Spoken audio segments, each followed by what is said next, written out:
Han Dynasty, from Wikipedia, the free encyclopedia, at en.wikipedia.org. The Han Dynasty, Chinese Han Chao, was the second imperial dynasty of China, preceded by the Qin Dynasty, 221 to 207 BC, and succeeded by the Three Kingdoms period, 220 to 280 AD. Spanning over 4 centuries, the Han period is considered a golden age in Chinese history.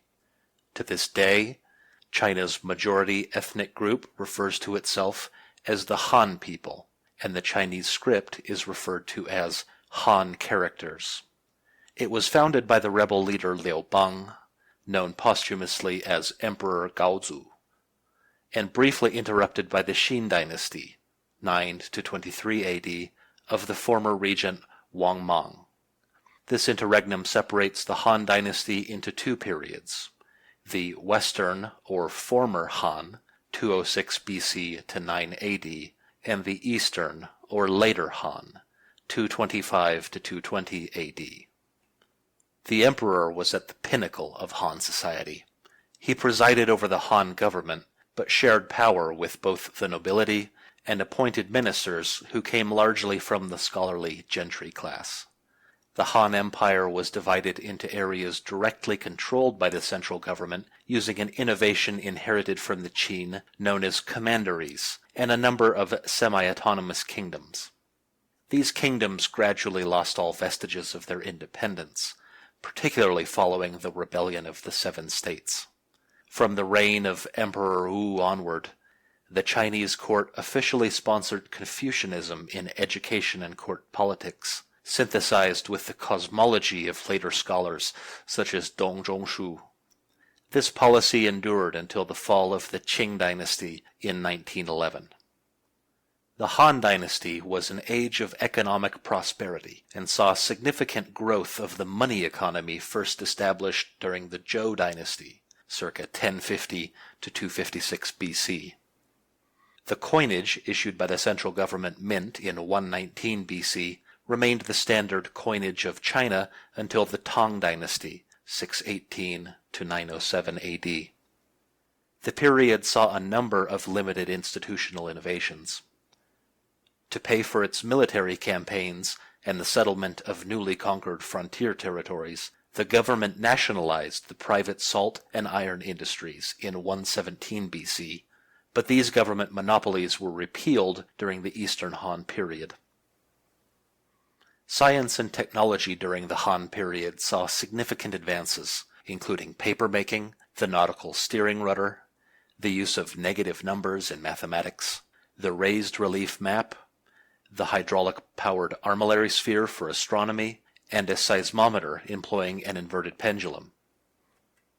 The Xiongnu, a nomadic steppe confederation, defeated the Han in 200 BC and forced the Han to submit as a de facto inferior partner, but continued their raids on the Han borders. Emperor Wu of Han, reigned 141 to 87 BC, launched several military campaigns against them. The ultimate Han victory in these wars eventually forced the Xiongnu to accept vassal status as Han tributaries. The ultimate Han victory in these wars eventually forced the Xiongnu to accept vassal status as Han tributaries. These campaigns expanded Han sovereignty into the Tarim Basin of Central Asia, divided the Xiongnu into 2 separate confederations, and helped establish the vast trade network known as the Silk Road, which reached as far as the Mediterranean world. The territories north of Han's borders were quickly overrun by the nomadic Xianbei configuration. The territories north of the Han borders were quickly overrun by the nomadic Xianbei confederation. Emperor Wu also launched successful military expeditions in the south, annexing Nanyue in 111 BC and Dian in 109 BC, and in the Korean peninsula, where the Xuantu and Lelang commanderies were established in 108 BC. After 92 AD, the palace eunuchs increasingly involved themselves in court politics, engaging in violent power struggles between the various consort clans of the empresses and empress dowagers, causing the Han's ultimate downfall. Imperial authority was also seriously challenged by large Taoist religious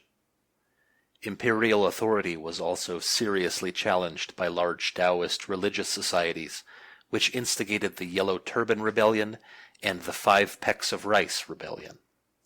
Following the death of Emperor Ling, reigned 168 to 189 AD, the palace eunuchs suffered wholesale massacre by military officers, allowing members of the aristocracy and military governors to become warlords and divide the empire.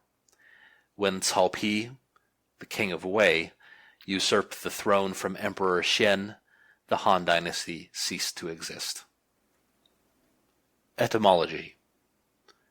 According to the records of the Grand Historian, after the collapse of the Qin dynasty, the hegemon Xiang Yu appointed Liu Bang as the prince of the small fief of Hanzhong, named after its location on the Han River in modern southwest Shanxi. Following Liu Bang's victory in the Chu-Han contention, the resulting Han dynasty was named after the Hanzhong fief. History. Western Han. China's first imperial dynasty was the Qin dynasty, 221 to 206 BC. The Qin unified the Chinese warring states by conquest, but their empire became unstable after the death of the first emperor Qin Shi Huangdi. Within 4 years, the dynasty's authority had collapsed in the face of rebellion. 2 former rebel leaders, Xiang Yu, died 202 BC, of Chu, and Liu Bang, died 195 BC, of Han, engaged in a war to decide who would become hegemon of China, which had fissured into 18 kingdoms, each claiming allegiance to either Xiang Yu or Liu Bang. Although Xiang Yu proved to be a capable commander, Liu Bang defeated him at the Battle of Gaixia, 202 BC, in modern-day Anhui. Liu Bang assumed the title Emperor, Huangdi, at the urging of his followers, and is known posthumously as Emperor Gaozu, reigned 202 to 195 BC. Chang'an was chosen as the new capital of the reunified empire under the Han. At the beginning of the Western Han dynasty, 13 centrally controlled commanderies, including the capital region, existed in the western third of the empire, while the eastern 2/3 were divided into 10 semi-autonomous kingdoms. To placate his prominent commanders from the war with Chu, Emperor Gaozu enfeoffed some of them as kings. By 157 BC, the Han court had replaced all of these kings with royal Liu family members, since the loyalty of non-relatives to the throne was questioned. After several insurrections by Han kings, the largest being the Rebellion of the Seven States in 154 BC, the imperial court enacted a series of reforms beginning in 145 BC, limiting the size and power of these kingdoms and dividing their former territories into new centrally controlled commanderies. Kings were no longer able to appoint their own staff. This duty was assumed by the imperial court. Kings became nominal heads of their fiefs and collected a portion of tax revenues as their personal incomes. The kingdoms were never entirely abolished and existed throughout the remainder of Western and Eastern Han. To the north of China proper, the nomadic Xiongnu chieftain Modu Chanyu, reigned 209 to 174 BC, conquered various tribes inhabiting the eastern portion of the Eurasian steppe. By the end of his reign, he controlled Manchuria, Mongolia, and the Tarim Basin, subjugating over 20 states east of Samarkand. Emperor Gaozu was troubled about the abundant Han-manufactured iron weapons traded to the Xiongnu along the northern borders, and he established a trade embargo against the group. Although the embargo was in place, the Xiongnu found traders willing to supply their needs. Chinese forces also mounted surprise attacks against Xiongnu who traded at the border markets. In retaliation, the Xiongnu invaded what is now Shanxi province, where they defeated the Han forces at Baideng in 200 BC. After negotiations, the Heqin Agreement in 198 BC nominally held the leaders of the Xiongnu and the Han as equal partners in a royal marriage alliance, but the Han were forced to send large amounts of tribute items such as silk clothes, food, and wine to the Xiongnu. Despite the tribute and a negotiation between Laoshang Chanyu, reigned 174 to 160 BC, and Emperor Wen, reigned 180 to 157 BC, to reopen. Despite the tribute and a negotiation between Laoshang Chanyu, reigned 174 to 160 BC, and Emperor Wen, reigned 180 to 157 BC, to reopen border markets, many of the Chanyu's Xiongnu subordinates chose not to obey the treaty and periodically raided Han territories south of the Great Wall for additional goods. In a court conference assembled by Emperor Wu, reigned 141 to 87 BC, in 135 BC, the majority consensus of the ministers was to retain the Heqin Agreement. Emperor Wu accepted this, despite continuing Xiongnu raids. However, a court conference the following year convinced the majority that a limited engagement at Mayi involving the assassination of the Chanyu would throw the Xiongnu realm into chaos and benefit the Han.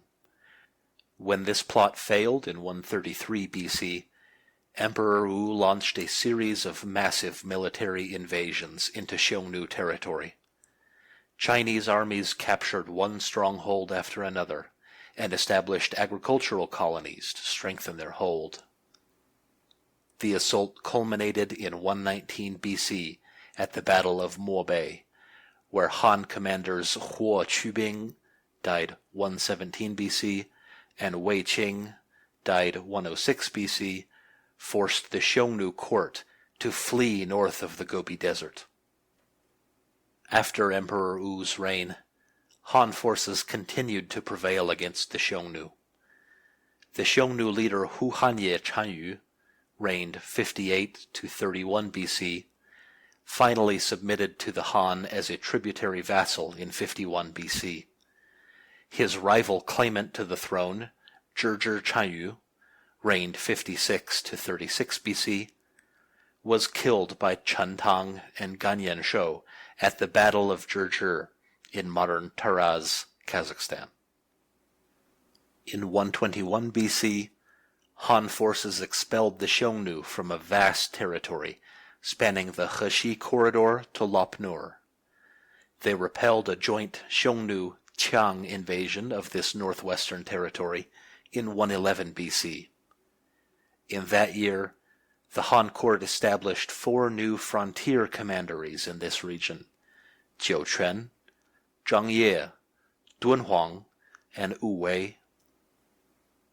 The majority of people on the frontier were soldiers.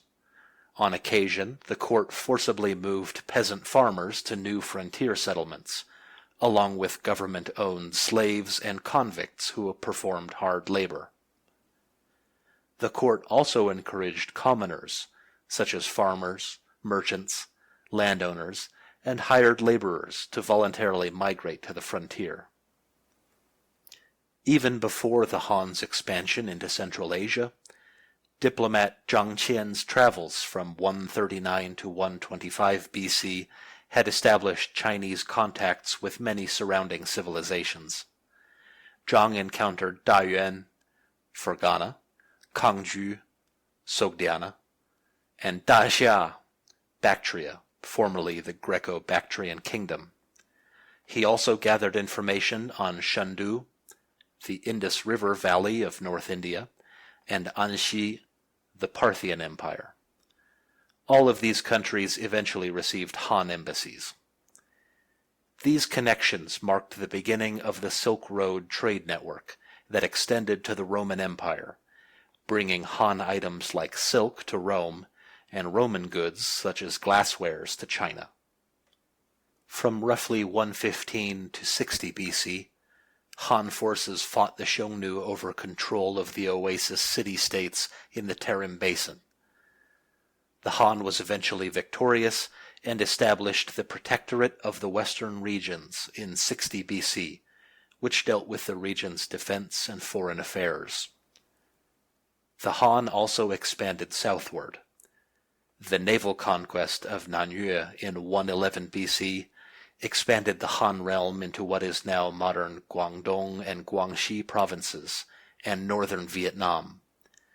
Yunnan was brought into the Han realm with the conquest of the Dian Kingdom in 109 BC, followed by parts of the Korean peninsula with the colonial establishments of Xuantu Commandery and Lelong Commandery in 108 BC.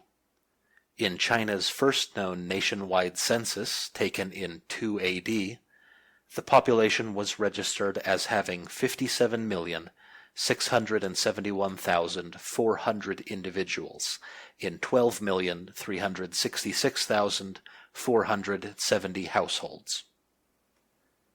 To pay for his military campaigns and colonial expansion, Emperor Wu nationalized several private industries. He created central government monopolies administered largely by former merchants. These monopolies included salt, iron, and liquor production, as well as bronze coin currency. The liquor monopoly lasted only from 98 to 81 BC, and the salt and iron monopolies were eventually abolished in the early Eastern Han. The issuing of coinage remained a central government monopoly throughout the rest of the Han dynasty. The government monopolies were eventually repealed when a political faction known as the Reformists gained greater influence in the court. The Reformists opposed the Modernist faction that had dominated court politics in Emperor Wu's reign and during the subsequent regency of Huo Guang, died 68 BC. The Modernists argued for an aggressive and expansionary foreign policy, supported by revenues from heavy government intervention in the private economy. The Reformists, however, overturned these policies, favoring a cautious, non-expansionary approach to foreign policy, frugal budget reform, and lower tax rates imposed on private entrepreneurs. Wang Mang's Reign and Civil War. Wang Zhengjun, 71 BC to 1380, was first Empress, then Empress Dowager, and finally Grand Empress Dowager during the reigns of the Emperors Yuan, reigned 49 to 33 BC, Cheng, reigned 33 to 7 BC, and Ai, reigned 7 to 1 BC, respectively. During this time, a succession of her male relatives held the title of regent.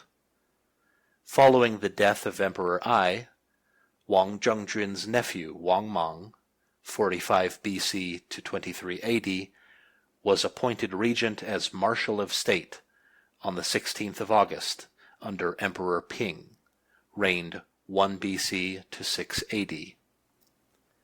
When Emperor Ping died on the 3rd of February 6 AD, Ru Ziying, died 25 AD, was chosen as the heir, and Wang Mang was appointed to serve as acting emperor for the child. Wang promised to relinquish his control to Liuing once he came of age. Despite this promise, and against protests and revolt from the nobility, Wang Mang claimed on the 10th of January that the divine mandate of heaven called for the end of the Han dynasty and the beginning of his own, the Xin dynasty, 9 to 23 AD. Wang Mang initiated a series of major reforms that were ultimately unsuccessful. These reforms included outlawing slavery, nationalizing land to equally distribute between households, and introducing new currencies, a change which debased the value of coinage. Although these reforms provoked considerable opposition, Wang's regime met its ultimate downfall with the massive floods of circa 3 AD and 11 AD. Gradual silt buildup in the Yellow River had raised its water level and overwhelmed the flood control works. The Yellow River split into two new branches, one emptying to the north and the other to the south of the Shandong Peninsula, though Han engineers managed to dam the southern branch by 70 AD. The flood dislodged thousands of peasant farmers, many of whom joined roving bandit and rebel groups, such as the Red Eyebrows, to survive. Wang Mang's armies were incapable of quelling these enlarged rebel groups. Eventually, an insurgent mob forced their way into the Weiyang Palace and killed Wang Mang. The Gengshi Emperor reigned 23 to 25 AD. A descendant of Emperor Jing, reigned 157 to 141 BC, attempted to restore the Han dynasty and occupied Chang'an as his capital.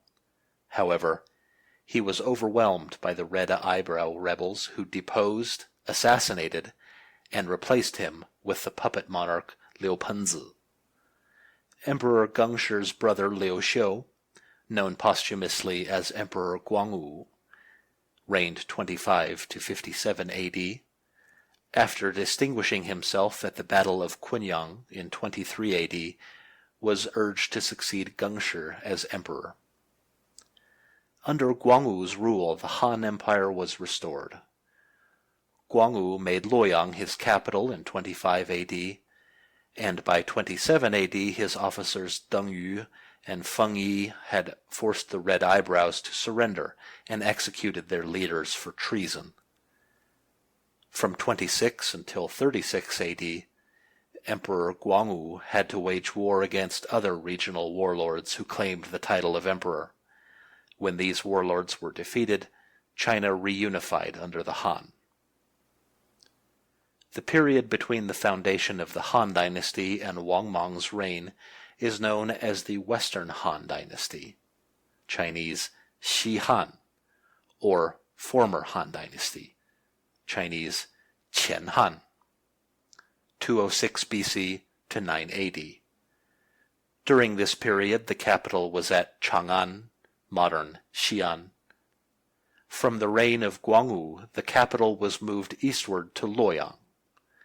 The era from his reign until the fall of Han is known as the Eastern Han dynasty, Chinese Dong Han, or the later Han dynasty, Chinese Hou Han, 25 to 220 AD. Eastern Han. The Eastern Han, also known as the later Han, formally began on the 5th of August, 25, when Liu Xiu became Emperor Guangwu of Han. During the widespread rebellion against Wang Mang, the state of Goguryeo was free to raid Han's Korean commanderies. The Han did not reaffirm their control over the region until AD 30. The Trung sisters of Vietnam rebelled against Han in AD 40. Their rebellion was crushed by Han General Ma Yuan, died AD 49, in a campaign from AD 42 to 43. Wang Mang renewed hostilities against the Xiongnu, who were estranged from the Han until their leader, Bi, a rival claimant to the throne against his cousin Punu, submitted to the Han as a tributary vassal in AD 50. This created two rival Xiongnu states. The southern Xiongnu, led by Bi, an ally of Han, and the northern Xiongnu, led by Punu, an enemy of Han. During the turbulent reign of Wang Mang, the Han lost control over the Tarim Basin, which was conquered by the northern Xiongnu in AD 63 and used as a base to invade the Han's Heshi corridor in Gansu. Dogu, died 88 AD, defeated the northern Xiongnu at the Battle of Yiulu in AD 73, evicting them from Turpan and chasing them as far as Lake Barkol before establishing a garrison at Hami. After the new Protector General of the Western regions, Chen Mu, died AD 75, was killed by allies of the Xiongnu in Karasar and Kucha, the garrison at Hami was withdrawn. At the Battle of Ichbayan in AD 89, Dou Xian, died AD 92, defeated the northern Xiongnu Chanyu, who then retreated into the Altai Mountains. After the northern Xiongnu fled into the Ili River Valley in AD 91, the nomadic Xianbei occupied the area from the borders of the Buyo Kingdom in Manchuria to the Ili River of the Usun people. The Xianbei reached their apogee under Tan Shihuai, died AD 180, who consistently defeated Chinese armies. However, Tan Shihuai's confederation disintegrated after his death. Ban Chao, died AD 102, enlisted the aid of the Kushan Empire, occupying the area of modern India, Pakistan, Afghanistan, and Tajikistan, to subdue Kashgar and its ally Sogdiana.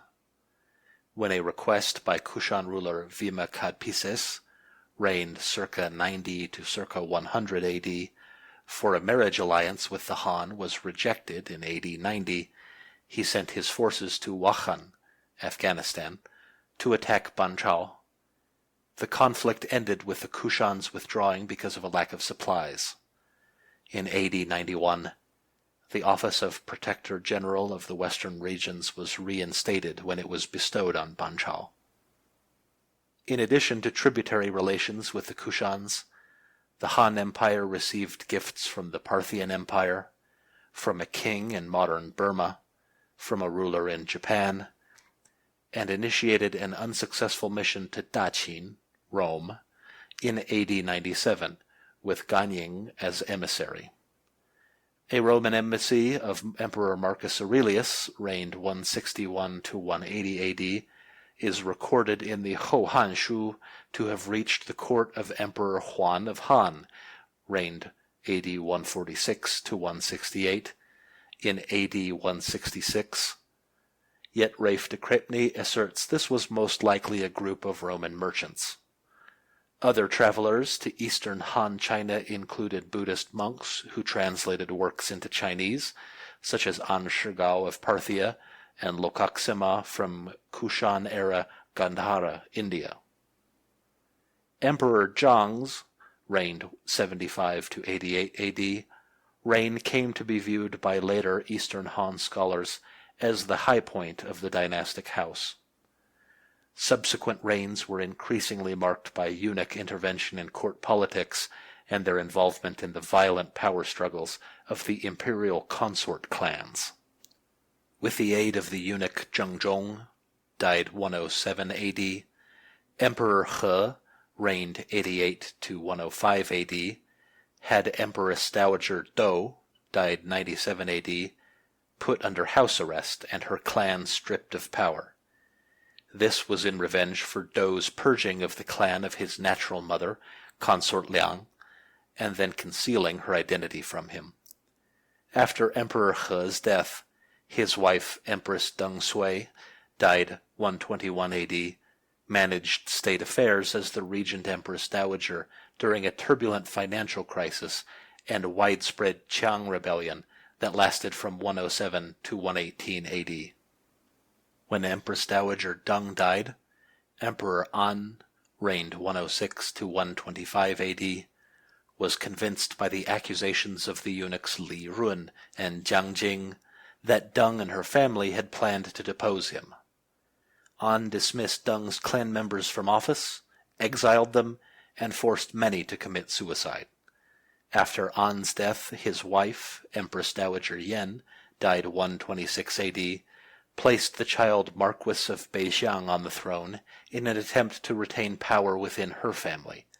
However, palace eunuch Sun Cheng, died 132 AD, masterminded a successful overthrow of her regime to enthrone Emperor Shun of Han, reigned 125 to 144 AD. Empress Dowager Yen was placed under house arrest, her relatives were either killed or exiled, and her eunuch allies were slaughtered. The regent Liang Ji died 159 AD. The brothers of Empress Liang Na died 150 AD. Had the brother-in-law of consort Deng Mengnu, later empress, died 165 AD, killed after Deng Mengnu resisted Liang Ji's attempts to control her. Afterward, Emperor Huan employed eunuchs to depose Liang Ji, who was then forced to commit suicide. Students from the Imperial University organized a widespread student protest against the eunuchs of Emperor Huan's court.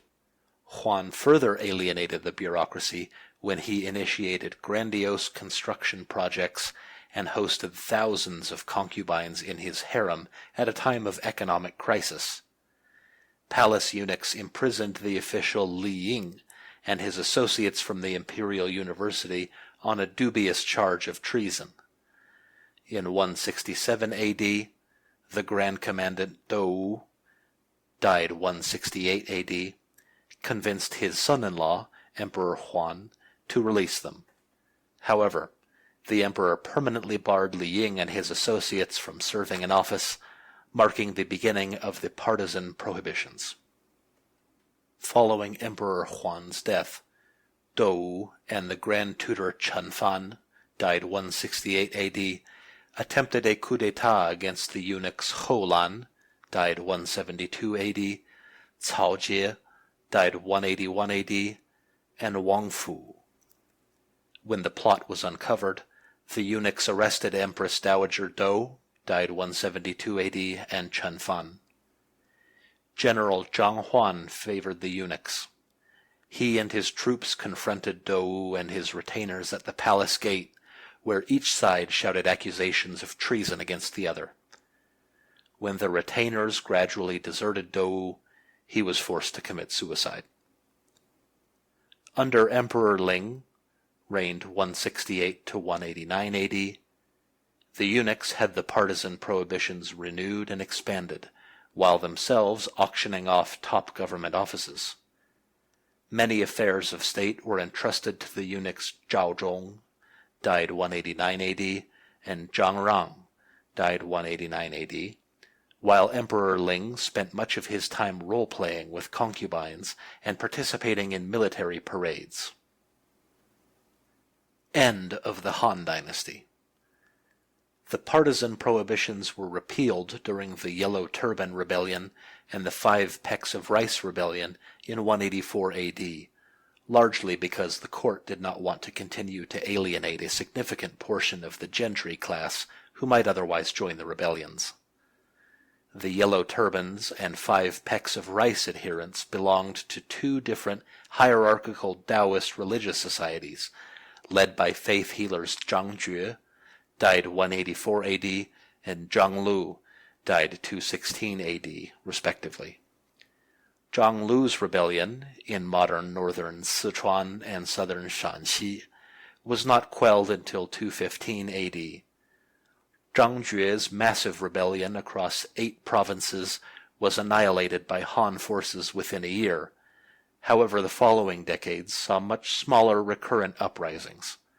Although the Yellow Turbans were defeated, many generals appointed during the crisis never disbanded their assembled militia forces and used these troops to amass power outside of the collapsing imperial authority.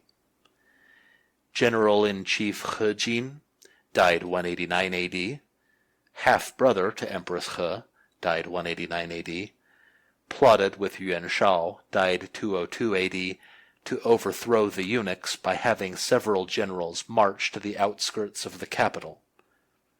There, in a written petition to Empress He, they demanded the eunuch's execution. After a period of hesitation, Empress He consented. When the eunuchs discovered this, however, they had her brother He Miao rescind the order.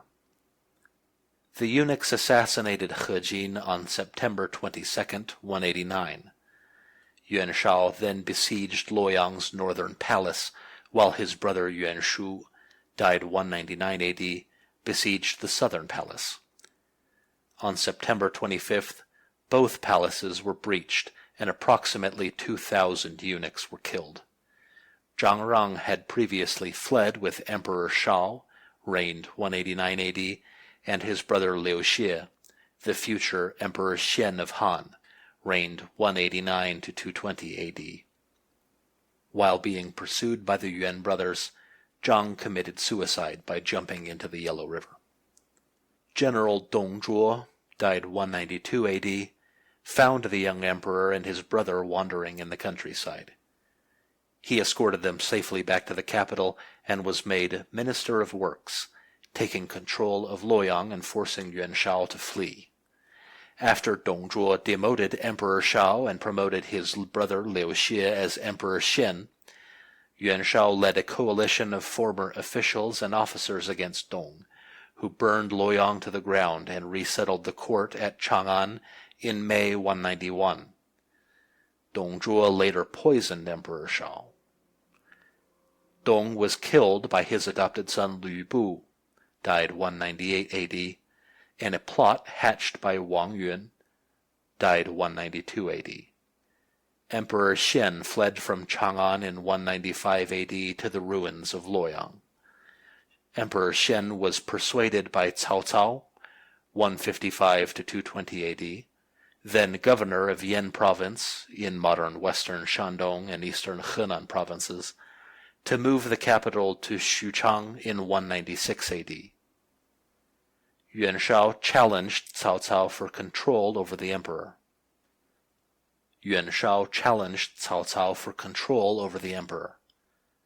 Yuan's power was greatly diminished after Cao defeated him at the Battle of Guandu in 200.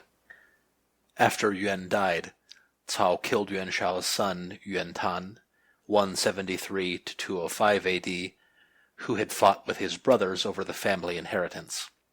His brothers Yuan Shang and Yuan Xi were killed in 207 AD by Gongsun Kang, died 221 AD, who sent their heads to Cao Cao. After Cao's defeat at the naval Battle of Red Cliffs in 208 AD, China was divided into three spheres of influence, with Cao Cao dominating the north, Sun Quan, 182 to 252 AD, dominating the south, and Liu Bei, 161 to 223 AD, dominating the west. Cao Cao died in March 220. By December, his son Cao Pi, 187 to 226 AD, had Emperor Xian relinquish the throne to him, and is known posthumously as Emperor I of Wei. This formally ended the Han dynasty, and initiated an age of conflict between three states: Cao Wei, Eastern Wu, and Shu Han. Society and culture. Social class. In the hierarchical social order, the emperor was at the apex of Han society and government. However, the emperor was often a minor, ruled over by a regent, such as the Empress Dowager or one of her male relatives. Ranked immediately below the emperor were the kings, who were of the same Liu family clan. The rest of society, including nobles lower than kings, and all commoners, excluding slaves, belonged to one of 20 ranks, 20工程. Each successive rank gave its holder greater pensions and legal privileges. The highest rank, of full marquis, came with a state pension and a territorial fiefdom. Holders of the rank immediately below, that of ordinary marquis, received a pension but had no territorial rule. Officials who served in government belonged to the wider commoner social class, and were ranked just below nobles in social prestige. The highest government officials could be enfeoffed as marquises. By the Eastern Han period, local elites of unattached scholars, teachers, students, and government officials began to identify themselves as members of a larger, nationwide gentry class with shared values and a commitment to mainstream scholarship. When the government became noticeably corrupt in the mid to late Eastern Han period, many gentrymen even considered the cultivation of morally grounded personal relationships more important than serving in public office. The farmer, or specifically the small landowner cultivator, was ranked just below scholars and officials in the social hierarchy. Other agricultural cultivators were of a lower status, such as tenants, wage laborers, and in rare cases slaves. Artisans and craftsmen had a legal and socioeconomic status between that of owner-cultivator farmers and common merchants. State-registered merchants, who were forced by law to wear white-colored clothes and pay high commercial taxes, were considered by the gentry as social parasites with a contemptible status. These were often petty shopkeepers of urban marketplaces. Merchants such as industrialists and itinerant traders working between a network of cities could avoid registering as merchants, and were often wealthier and more powerful than the vast majority of government officials. Wealthy landowners, such as nobles and officials, often provided lodging for retainers who provided valuable work or duties, sometimes including fighting bandits or riding into battle. Unlike slaves, retainers could come and go from their master's home as they pleased. Medical physicians, pig breeders, and butchers had a fairly high social status, while occultist diviners, runners, and messengers had low status. Marriage, gender, and kinship. The Han-era family was patrilineal, and typically had 4 to 5 nuclear family members living in one household. Multiple generations of extended family members did not occupy the same house, unlike families of later dynasties. According to Confucian family norms, various family members were treated with different levels of respect and intimacy. For example, there were different accepted time frames for mourning the death of a father versus a paternal uncle. Arranged marriages were normal, with the father's input on his offspring's spouse being considered more important than the mother's.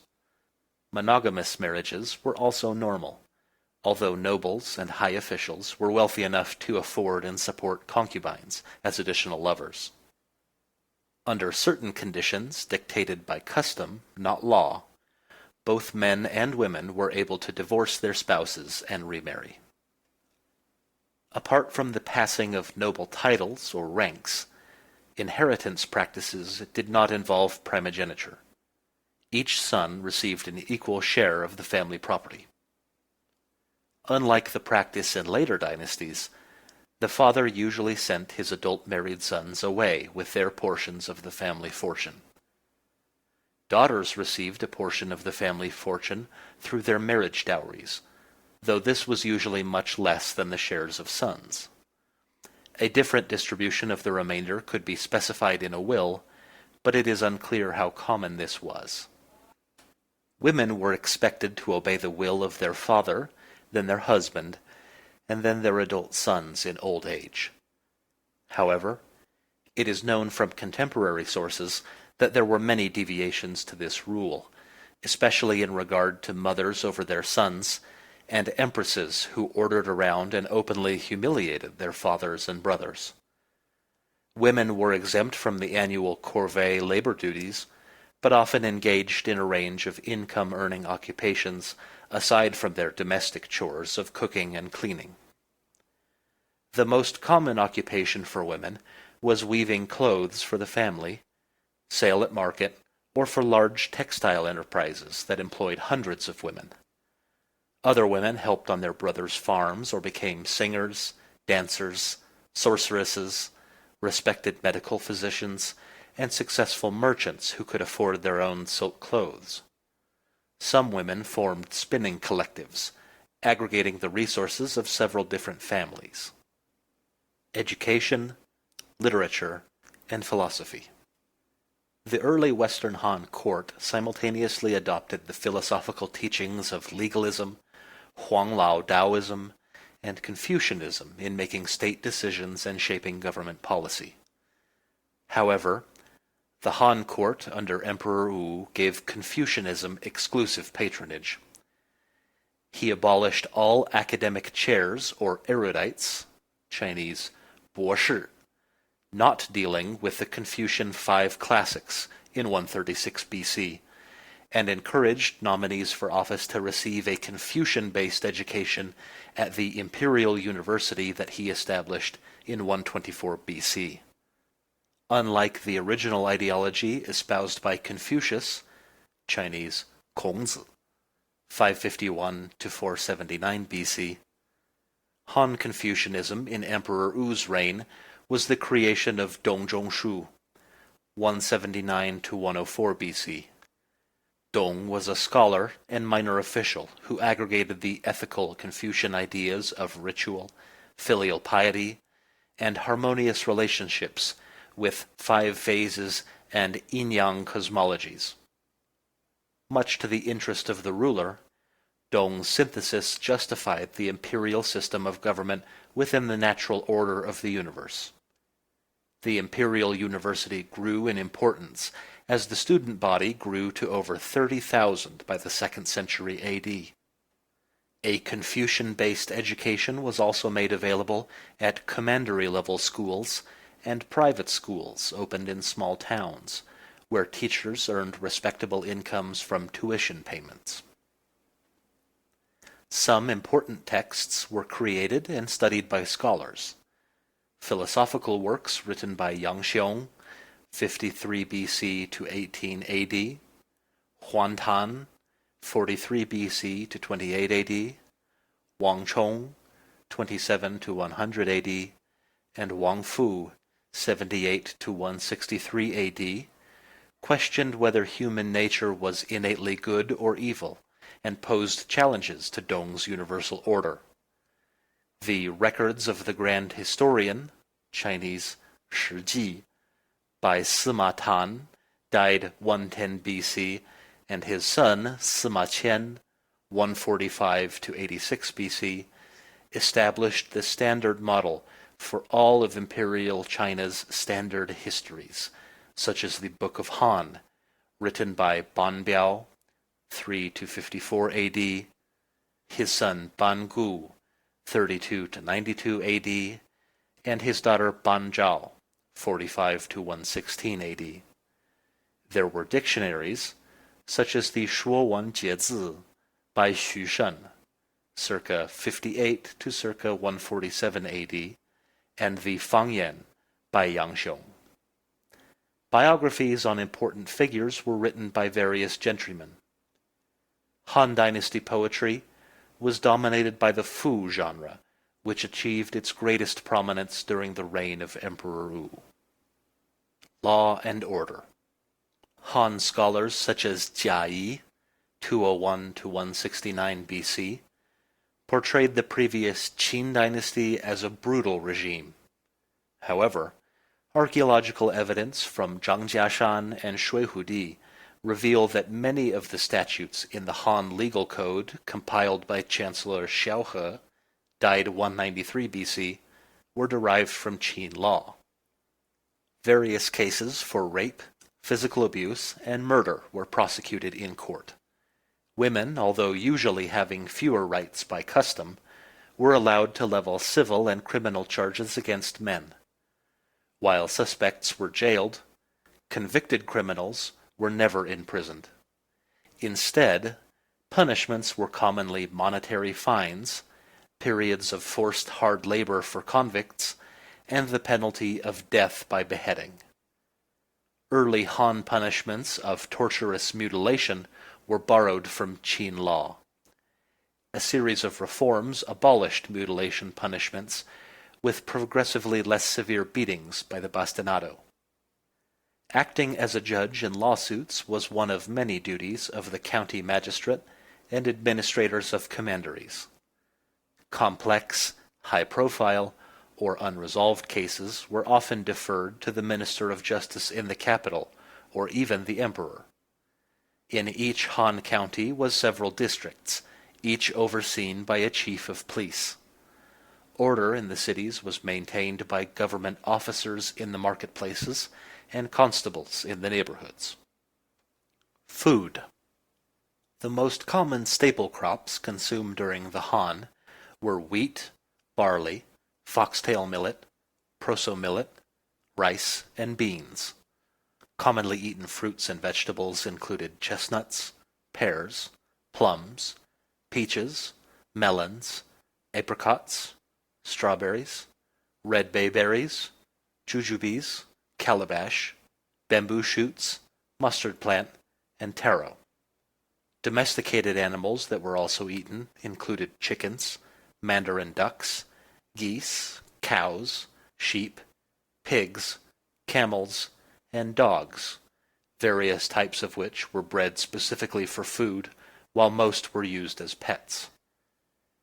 Turtles and fish were taken from streams and lakes.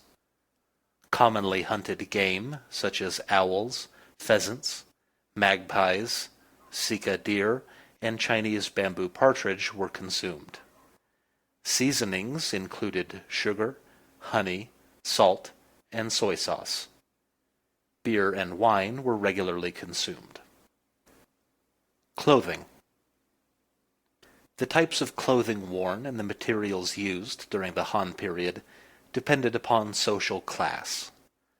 Wealthy folk could afford silk robes, skirts, socks, and mittens, coats made of badger or fox fur, duck plumes, and slippers with inlaid leather, pearls, and silk lining. Peasants commonly wore clothes made of hemp, wool, and ferret skins. Religion, cosmology, and metaphysics. Families throughout Han China made ritual sacrifices of animals and food to deities, spirits, and ancestors at temples and shrines, in the belief that these items could be utilized by those in the spiritual realm. It was thought that each person had a two-part soul, the spirit soul, Chinese Hun, which journeyed to the afterlife paradise of immortals, Chinese Xian, and the body soul, Po, which remained in its grave or tomb on earth and was only reunited with the spirit soul through a ritual ceremony. These tombs were commonly adorned with uniquely decorated hollow clay tiles that function also as a door jamb to the tomb. Otherwise known as tomb tiles, these artifacts feature holes in the top and bottom of the tile, allowing it to pivot. Similar tiles have been found in the Chengdu area of Sichuan province in south-central China. In addition to his many other roles, the emperor acted as the highest priest in the land who made sacrifices to heaven, the main deities known as the five powers, and the spirits, or shun, of mountains and rivers. It was believed that the three realms of heaven, earth, and mankind were linked by natural cycles of yin and yang and the five phases. If the emperor did not behave according to proper ritual, ethics, and morals, he could disrupt the fine balance of these cosmological cycles and cause calamities such as earthquakes, floods, droughts, epidemics, and swarms of locusts. It was believed that immortality could be achieved if one reached the lands of the Queen Mother of the West, or Mount Penglai. Han-era Taoists assembled into small groups of hermits who attempted to achieve immortality through breathing exercises, sexual techniques, and the use of medical elixirs. By the 2nd century A.D., Taoists formed large hierarchical religious societies, such as the Way of the Five Pecks of Rice. Its followers believed that the sage philosopher Lao Tzu, flourished 6th century B.C., was a holy prophet who would offer salvation and good health if his devout followers would confess their sins, ban the worship of unclean gods who accepted meat sacrifices, and chant sections of the Tao Te Ching. Buddhism first entered China during the Eastern Han, and was first mentioned in 65 A.D. Liu Ying died 71 A.D., a half-brother to Emperor Ming of Han, reigned 57 to 75 AD, was one of Buddhism's earliest Chinese adherents, although Chinese Buddhism at this point was heavily associated with Huanglao Taoism. China's first known Buddhist temple, the White Horse Temple, was erected outside the wall of the capital, Luoyang, during Emperor Ming's reign. Important Buddhist canons were translated into Chinese during the 2nd century AD, including the Sutra of 42 chapters, Perfection of Wisdom, Shurangama Sutra, and Pratyutpanna Sutra. Government. Central government. In Han government, the emperor was the supreme judge and lawgiver, the commander-in-chief of the armed forces, and sole designator of official nominees appointed to top posts in central and local administrations, those who earned a 600 bushel salary rank or higher. Theoretically, there were no limits to his power. However, state organs with competing interests and institutions such as the court conference, Tingyi, where ministers were convened to reach majority consensus on an issue, pressured the emperor to accept the advice of his ministers on policy decisions. If the emperor rejected a court conference decision, he risked alienating his high ministers. Nevertheless, emperors sometimes did reject the majority opinion reached at court conferences. Below the emperor were his cabinet members, known as the Three Counselors of State, or Sangong. These were the Chancellor, or Minister over the Masses, Chengxiang, or Da-Si-Tu, the Imperial Counselor, or Excellency of Works, Yushi Da-Fu, or Da-Si-Kong, and Grand Commandant, or Grand Marshal, Tai Wei, or Da-Si-Ma. The Chancellor, whose title was changed to Minister over the Masses in 8 BC, was chiefly responsible for drafting the government budget. The Chancellor's other duties included managing provincial registers for land and population, leading court conferences, acting as judge in lawsuits, and recommending nominees for high office. He could appoint officials below the salary rank of 600 bushels. The imperial counselor's chief duty was to conduct disciplinary procedures for officials. He shared similar duties with the chancellor, such as receiving annual provincial reports. However, when his title was changed to Minister of Works in 8 BC, his chief duty became oversight of public works projects. The Grand Commandant, whose title was changed to Grand Marshal in 119 BC before reverting to Grand Commandant in 51 AD, was the irregularly posted commander of the military and then regent during the Western Han period. In the Eastern Han era, he was chiefly a civil official who shared many of the same censorial powers as the other two counselors of state. Ranked below the three counselors of state were the 9 ministers, Jiu Qing, who each headed a specialized ministry. The Minister of Ceremonies, Taichang, was the chief official in charge of religious rites, rituals, prayers, and the maintenance of ancestral temples and altars. The Minister of the Household, Guanglu Xun, was in charge of the emperor's security within the palace grounds, external imperial parks, and wherever the emperor made an outing by chariot.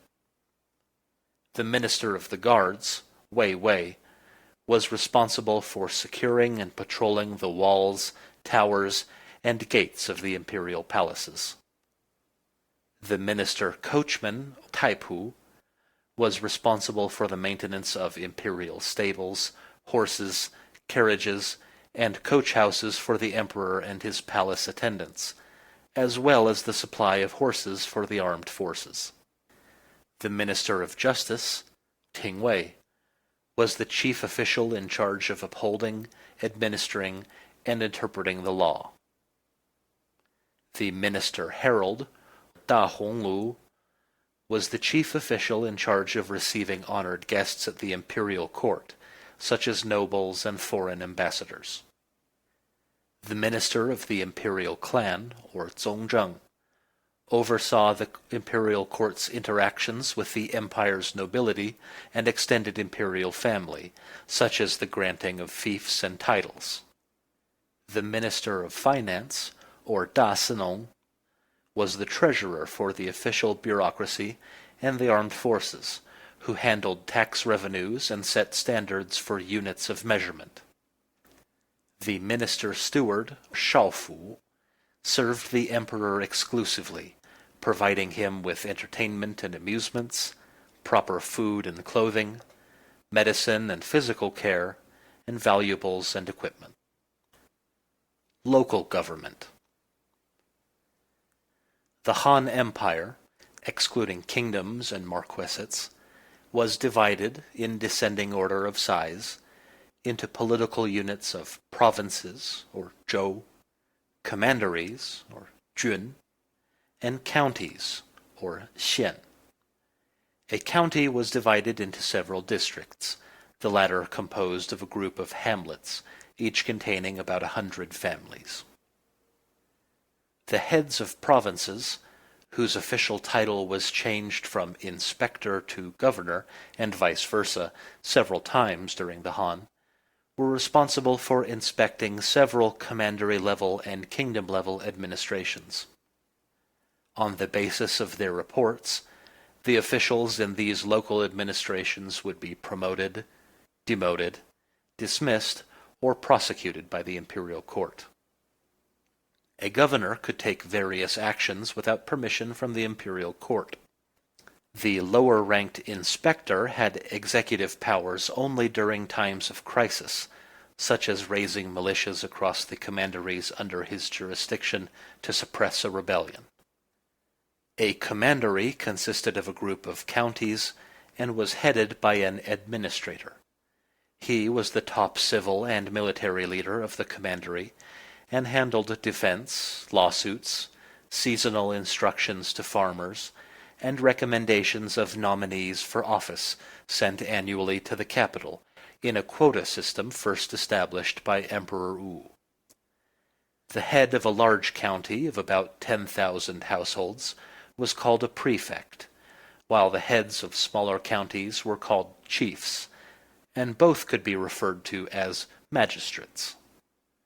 A magistrate maintained law and order in his county, registered the populace for taxation, mobilized commoners for annual corvée duties, repaired schools, and supervised public works. Kingdoms and marquessates. Kingdoms, roughly the size of commanderies, were ruled exclusively by the emperor's male relatives as semi-autonomous fiefdoms. Before 157 BC, some kingdoms were ruled by non-relatives, granted to them in return for their services to Emperor Gaozu. The administration of each kingdom was very similar to that of the central government. Although the emperor appointed the chancellor of each kingdom, kings appointed all the remaining civil officials in their own fiefs. However, in 145 BC, after several insurrections by the kings, Emperor Jing removed the king's rights to appoint officials whose salaries were higher than 400 bushels. The imperial councillors and 9 ministers, excluding the minister-coachman, of every kingdom were abolished, although the chancellor was still appointed by the central government.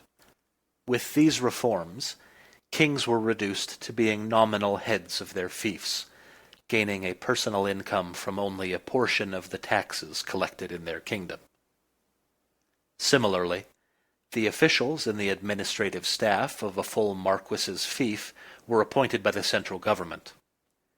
A marquis's chancellor was ranked as the equivalent of a county prefect. Like a king, the marquis collected a portion of the tax revenues in his fief as personal income. Military. At the beginning of the Han Dynasty, every male commoner aged 23 was liable for conscription into the military. The minimum age for the military draft was reduced to 20 after Emperor Zhao reigned 87 to 74 BC's reign. Conscripted soldiers underwent 1 year of training and 1 year of service as non-professional soldiers. The year of training was served in one of 3 branches of the armed forces: infantry, cavalry, or navy. The year of active service was served either on the frontier, in a king's court, or under the minister of the guards in the capital. A small professional or paid standing army was stationed near the capital. During the Eastern Han, conscription could be avoided if one paid a commutable tax. The Eastern Han court favored the recruitment of a volunteer army. The volunteer army comprised the Southern Army, or Nanjun, while the standing army stationed in and near the capital was the Northern Army, or Beijun.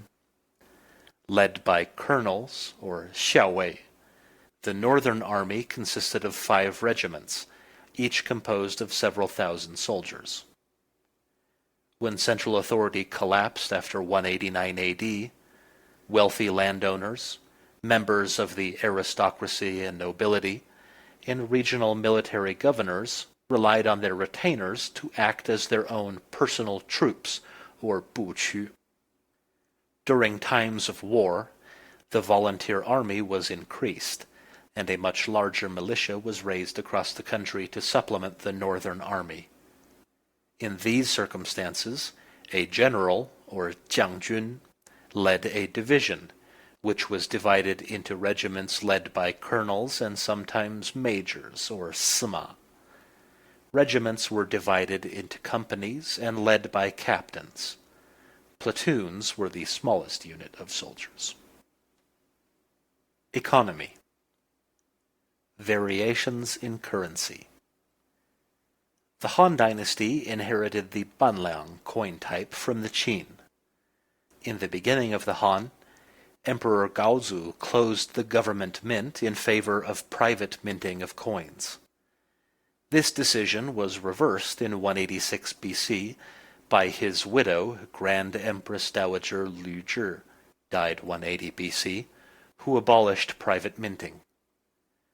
In 182 BC, Lü Zhi issued a bronze coin that was much lighter in weight than previous coins. This caused widespread inflation that was not reduced until 175 BC, when Emperor Wen allowed private minters to manufacture coins that were precisely 2.6 grams, or 0.09 ounces, in weight. In 144 BC, Emperor Jing abolished private minting in favor of central government and commandery-level minting. He also introduced a new coin. Emperor Wu introduced another in 120 BC, but a year later he abandoned the banliangs entirely in favor of the new Wuzhu coin, weighing 3.2 grams, or 0.11 ounces. The Wuzhu became China's standard coin until the Tang Dynasty, 618 to 907. Its use was interrupted briefly by several new currencies introduced during Wang Mang's regime until it was reinstated in 40 AD by Emperor Guangwu. Since commandery-issued coins were often of inferior quality and lighter weight, the central government closed commandery mints and monopolized the issue of coinage in 113 BC. This central government issuance of coinage was overseen by the Superintendent of Waterways and Parks, this duty being transferred to the Minister of Finance during the Eastern Han. Taxation and property. Aside from the landowner's land tax paid in a portion of their crop yield, the poll tax and property taxes were paid in coin cash. The annual poll tax rate for adult men and women was 120 coins, and 20 coins for miners. Merchants were required to pay a higher rate of 240 coins. The poll tax stimulated a money economy that necessitated the minting of over 28 billion coins from 118 BC to 5 AD, an average of 220 million coins a year. The widespread circulation of coin cash allowed successful merchants to invest money in land, empowering the very social class the government attempted to suppress through heavy commercial and property taxes. Emperor Wu even enacted laws which banned registered merchants from owning land, yet powerful merchants were able to avoid registration and own large tracts of land.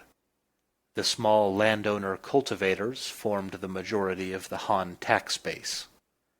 This revenue was threatened during the latter half of the Eastern Han, when many peasants fell into debt and were forced to work as farming tenants for wealthy landlords. The Han government enacted reforms in order to keep small landowner cultivators out of debt and on their own farms. These reforms included reducing taxes, temporary remissions of taxes, granting loans, and providing landless peasants with temporary lodging and work in agricultural colonies until they could recover from their debts. In 168 BC, the land tax rate was reduced from 1/15th of a farming household's crop yield to 1/30th, and later to a 1/100th of a crop yield for the last decades of the dynasty. The consequent loss of government revenue was compensated for by increasing property taxes. The labor tax took the form of conscripted labor for 1 month per year, which was imposed upon all male commoners aged 15 to 56. This could be avoided in the Eastern Han with a commutable tax, since hired labor became more popular. Private manufacture and government monopolies. In the early Western Han, a wealthy salt or iron industrialist, whether a semi-autonomous king or a wealthy merchant, could boast funds that rivaled the imperial treasury and amass a peasant workforce of over 1,000. This kept many peasants away from their farms and denied the government a significant portion of its land tax revenue. To eliminate the influence of such private entrepreneurs, Emperor Wu nationalized the salt and iron industries in 117 BC and allowed many of the former industrialists to become officials administering the monopolies. By Eastern Han times, the central government monopolies were repealed in favor of production by commandery and county administrations, as well as private businessmen. Liquor was another profitable private industry nationalized by the central government in 98 BC. However, this was repealed in 81 BC, and a property tax rate of 2 coins for every 0.2 liters, or 0.05 gallons, was levied for those who traded it privately. By 110 BC, Emperor Wu also interfered with the profitable trade in grain when he eliminated speculation by selling government-stored grain at a lower price than that demanded by merchants. Apart from Emperor Ming's creation of a short-lived Office for Price Adjustment and Stabilization, which was abolished in 68 AD, central government price control regulations were largely absent during the Eastern Han. Science, technology, and engineering.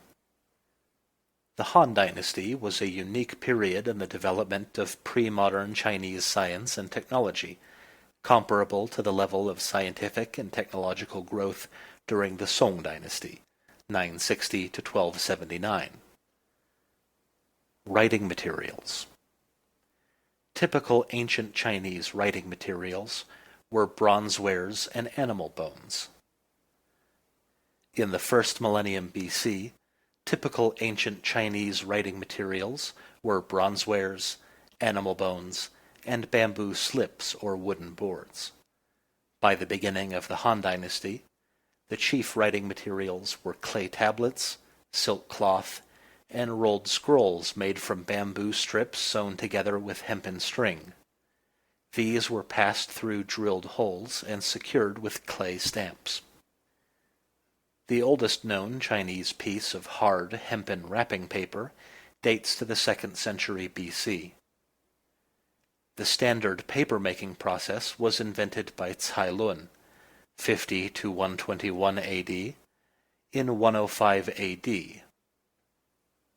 The oldest known surviving piece of paper with writing on it was found in the ruins of a Han watchtower that had been abandoned in 110 AD in Inner Mongolia. Metallurgy and agriculture. Evidence suggests that blast furnaces that convert raw iron ore into pig iron, which can be remelted in a cupola furnace to produce cast iron by means of a cold blast and hot blast, were operational in China by the late spring and autumn period, 722 to 481 BC. The bloomery was non-existent in ancient China. However, the Han-era Chinese produced wrought iron by injecting excess oxygen into a furnace and causing decarburization. Cast iron and pig iron could be converted into wrought iron and steel using a fining process. The Han-era Chinese used bronze and iron to make a range of weapons, culinary tools, carpenter's tools, and domestic wares.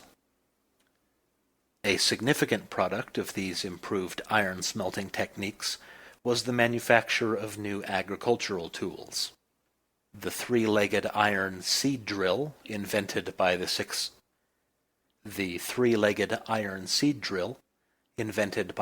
century BC enabled farmers to carefully plant crops in rows instead of casting seeds out by hand. The heavy moldboard iron plow, also invented during the Han Dynasty, required only one man to control it and 2 oxen to pull it.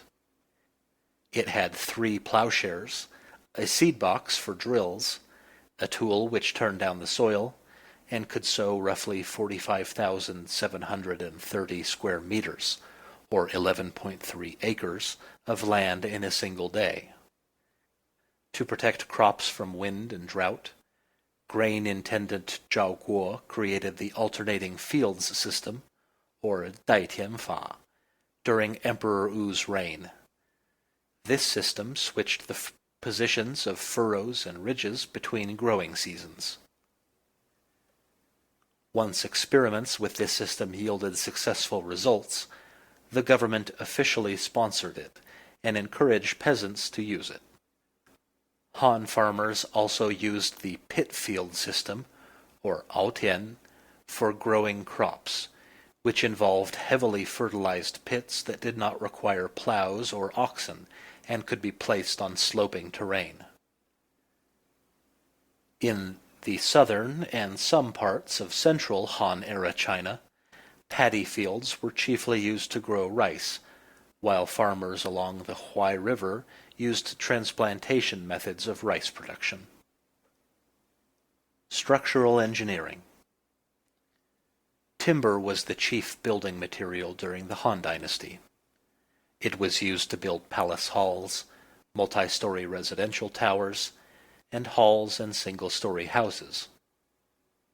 Because wood decays rapidly, the only remaining evidence of Han wooden architecture is a collection of scattered ceramic roof tiles. The oldest surviving wooden halls in China date to the Tang Dynasty, 618 to 907. The architectural historian Robert L. Thorpe points out the scarcity of Han-era archaeological remains and claims that often unreliable Han-era literary and artistic sources are used by historians for clues about lost Han architecture. Though Han wooden structures decayed, some Han Dynasty ruins of brick, stone, and rammed earth remain intact. This includes stone pillar gates, brick tomb chambers, rammed earth city walls, rammed earth and brick beacon towers, rammed earth sections of the Great Wall, rammed earth platforms where elevated halls once stood, and 2 rammed earth castles in Gansu. The ruins of rammed earth walls that once surrounded the capitals Chang'an and Luoyang still stand, along with their drainage systems of brick arches, ditches, and ceramic water pipes. Monumental stone pillar gates, 29 of which survive from the Han period, formed entrances of walled enclosures at shrine and tomb sites. These pillars feature artistic imitations of wooden and ceramic building components, such as roof tiles, eaves, and balustrades. The courtyard house is the most common type of home portrayed in Han artwork. Ceramic architectural models of buildings, like houses and towers, were found in Han tombs, perhaps to provide lodging for the dead in the afterlife. These provide valuable clues about lost wooden architecture. The artistic designs found on ceramic roof tiles of tower models are in some cases exact matches to Han roof tiles found at archaeological sites. Over 10 Han-era underground tombs have been found, many of them featuring archways, vaulted chambers, and domed roofs. Underground vaults and domes did not require buttress supports, since they were held in place by earthen pits. The use of brick vaults and domes in above-ground Han structures is unknown. From Han literary sources, it is known that wooden trestle beam bridges, arch bridges, simple suspension bridges, and floating pontoon bridges existed in Han China. However, there are only 2 known references to arch bridges in Han literature, and only a single Han relief sculpture in Sichuan depicts an arch bridge. Underground mine shafts, some reaching depths of over 100 meters or 330 feet, were created for the extraction of metal ores. Borehole drilling and derricks were used to lift brine to iron pans where it was distilled into salt. The distillation furnaces were heated by natural gas, funneled to the surface through bamboo pipelines. Dangerous amounts of additional gas were siphoned off via carburetor chambers and exhaust pipes. Mechanical and hydraulic engineering. Chinese scholars and officials traditionally considered scientific and engineering pursuits to be the domain of artisans and craftsmen, or gongren, far beneath the ideal Confucian literary gentleman. Accordingly, evidence of Han-era mechanical engineering comes largely from the choice observational writings of sometimes disinterested Confucian scholars. Professional artisan engineers, or jiang, did not leave behind detailed records of their work. Han scholars, who often had little or no experience in mechanical engineering, sometimes provided insufficient information on the various technologies they described. Nevertheless, some Han literary sources provide crucial information. For example, in 15 BC, the philosopher Yang Xiong described the invention of the belt drive for a quilling machine, which was of great importance to early textile manufacturing. The inventions of the artisan engineer Ding Huan are mentioned in the miscellaneous notes on the Western capital. Around 180 AD, Ding created a manually operated rotary fan used for air conditioning within palace buildings. Ding also used gimbals as pivotal supports for one of his incense burners, and invented the world's first known zoetrope lamp. Modern archaeology has led to the discovery of Han artwork portraying inventions which were otherwise absent in Han literary sources. As observed in Han miniature tomb models, but not in literary sources, the crank handle was used to operate the fans of winnowing machines that separated grain from chaff. The odometer cart, invented during the Han, measured journey lengths using mechanical figures banging drums and gongs to indicate each distance traveled. This invention is depicted in Han artwork by the 2nd century AD, yet detailed written descriptions were not offered until the 3rd century AD. Modern archaeologists have also unearthed specimens of devices used during the Han Dynasty, for example, a pair of sliding metal calipers used by craftsmen for making minute measurements. These calipers contain inscriptions of the exact day and year they were manufactured. These tools are not mentioned in any Han literary sources. The water wheel appeared in Chinese records during the Han. As mentioned by Huan Tan in about 20 AD, they were used to turn gears that lifted iron trip hammers and were used in pounding, threshing, and polishing grain. However, there is no sufficient evidence for the watermill in China until about the 5th century. The Nanyang Commandery administrator Du Shi died 38 AD, created a water wheel-powered reciprocator that worked the bellows for the smelting of iron. Water wheels were also used to power chain pumps that lifted water to raised irrigation ditches. The chain pump was first mentioned in China by the philosopher Wang Chong in his 1st century AD Balanced Discourse, or Lunheng. The armillary sphere, a three-dimensional representation of the movements in the celestial sphere, was invented in Han China by the 1st century BC. Using a water clock, water wheel, and a series of gears, the court astronomer Zhang Heng, 78 to 139 AD, was able to mechanically rotate his metal-ringed armillary sphere. To address the problem of slowed timekeeping in the pressure head of the inflow water clock, Zhang was the first in China to install an additional tank between the reservoir and inflow vessel.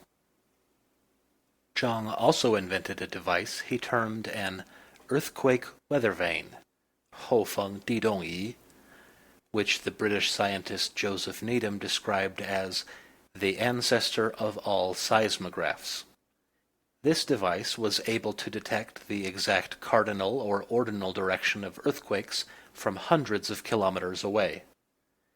It employed an inverted pendulum that, when disturbed by ground tremors, would trigger a set of gears that dropped a metal ball from one of 8 dragon mouths, representing the 8 cardinal directions, into a metal toad's mouth. The account of this device, in the Book of the Later Han, Ho Han Shu, describes how, on one occasion, one of the metal balls was triggered without any of the observers feeling a disturbance.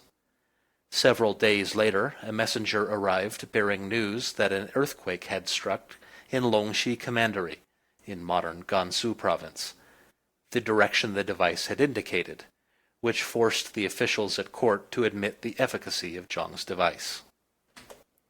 Mathematics. 3 Han mathematical treatises still exist.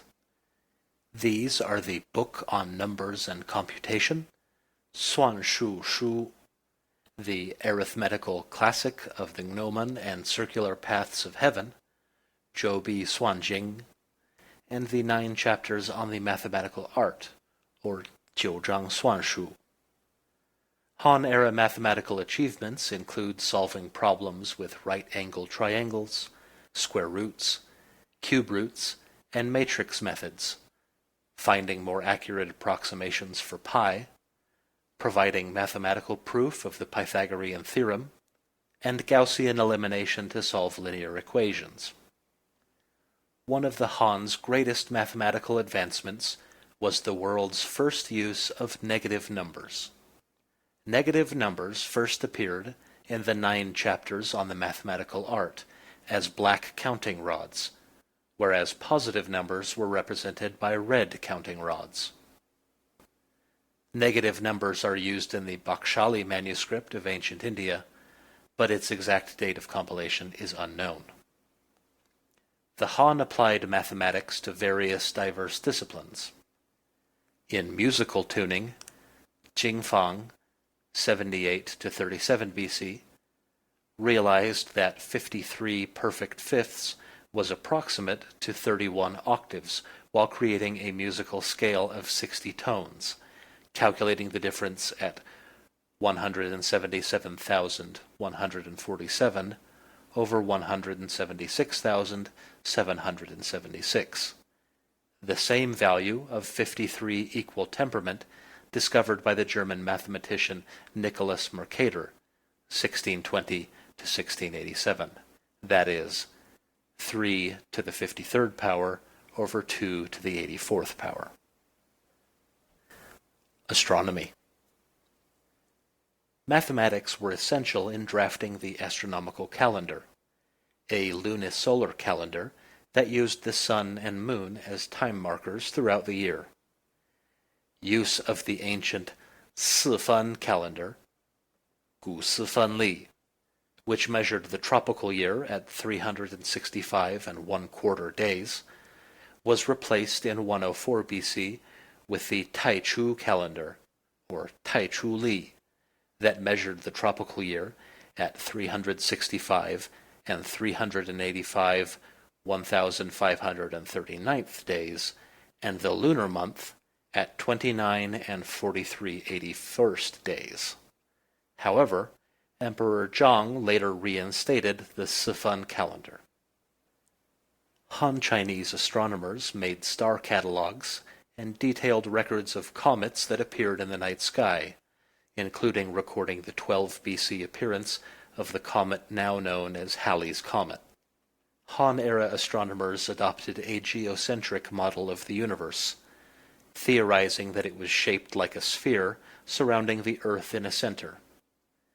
They assumed that the sun, moon, and planets were spherical and not disc-shaped. They also thought that the illumination of the moon and planets was caused by sunlight, that lunar eclipses occurred when the Earth obstructed sunlight falling onto the moon, and that a solar eclipse occurred when the moon obstructed sunlight from reaching the Earth.